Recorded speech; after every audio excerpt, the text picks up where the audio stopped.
It's not easy being a kid these days. Just when I'd finally made some friends, my parents told me we would be moving again. I hated moving, but my parents assured me that I'd have fun and make new friends where we were going. The next day, we boarded a giant ship which led me to question where we were going. I asked my parents, but all they said was that it's a better place than here. I shrugged it off and examined the ship. It was nothing like I'd ever seen before. Although, I'd never seen a boat or ship of any kind, I was sure that this one was new.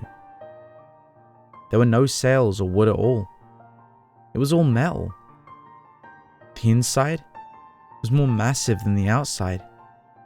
Blinking lights and all sorts of metal objects, and men in weird steel suits. It felt like a dream, like I went to the future. I wanted to explore it, but my parents told me to stay put in our room. With nothing to do, I decided to just sleep the entire trip until we reached land. Maybe things over there are as cool as this boat. The next day, my parents woke me up and told me we reached our destination. I was excited to see how the city looked.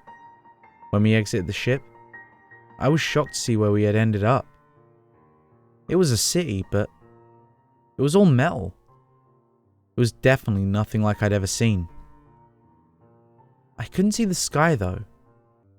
It was pitch black outside. I tried to ask my parents about it, but they quickly led me into the complex. We walked from the station to a train station. We needed to take that train to get to our new home. While we were boarding, I could have sworn I heard a loud, booming voice.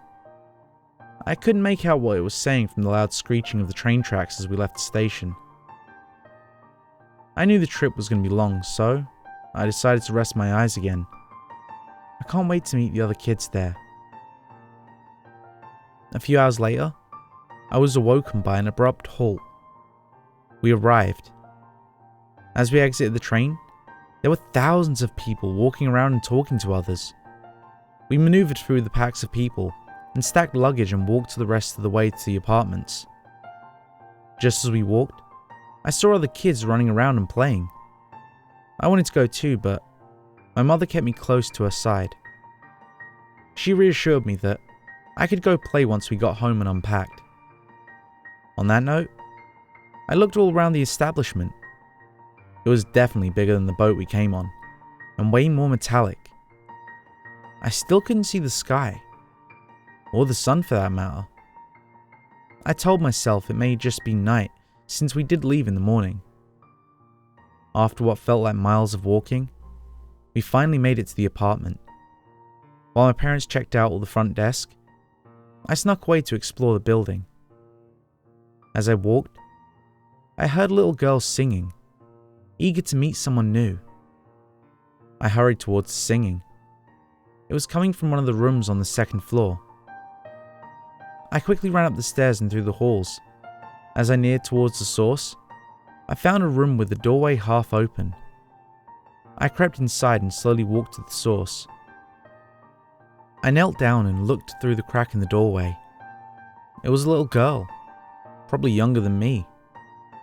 She was combing and brushing a doll's hair. As I opened the door, I suddenly heard a loud creak. It was the floorboards. As it creaked, the little girl looked at me and started to yell and scream really loudly. As she screamed, I heard bulky steps coming towards the room. I ran right out of the room thinking that her father had her. As I ran down the stairs, I bumped into my parents. I could tell they were mad for me wandering off, but they let me off with a warning. They then led me to the elevator and told me our room was on the 5th floor. As they stood and waited, I couldn't stop thinking about the little girl. I really hope I didn't scare her or anything. I just wanted to make a friend. The elevator suddenly came to a stop on the 5th floor. Our room was at the far right of the hallway, just a few steps from the elevator. We quickly entered to find a room filled with light. It also had red and white wallpaper and red carpeting. My parents told me to take my luggage to the room on the right and unpack. A few minutes after packing, I felt tired and weary from all the excitement of the day. I decided to take a quick nap and jumped into bed. I couldn't wait to meet all the other kids tomorrow. As I woke up the next day, I noticed the lights were off. I quickly fumbled around for a light switch and instead found a flashlight. I turned it on and looked around the house. It seemed like my parents were still asleep, so I decided to go explore the apartment complex some more. I knew I'd be punished if my parents knew I was walking around in the middle of the night, but I was just too excited. I practically ran out of the room, shivering with excitement.